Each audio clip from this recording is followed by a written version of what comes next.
បាទมันខ្ញុំអត់ស្គាល់ដែរផ្ទះហ្នឹងបាទคนที่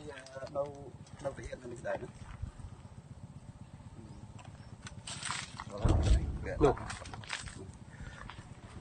នេះខ្ញុំជាមួយក្រុមប្រឹក្សាក្រុងសំរោងនេះមកមើលពេលស្ងាត់តិចនេះនៅក្នុងបន្ទាយគឺពេលនេះនៅជាប់នឹងនេះបន្ទាយដៅដែលភ្លៀងហ្នឹងនៅក្នុងនេះបាទ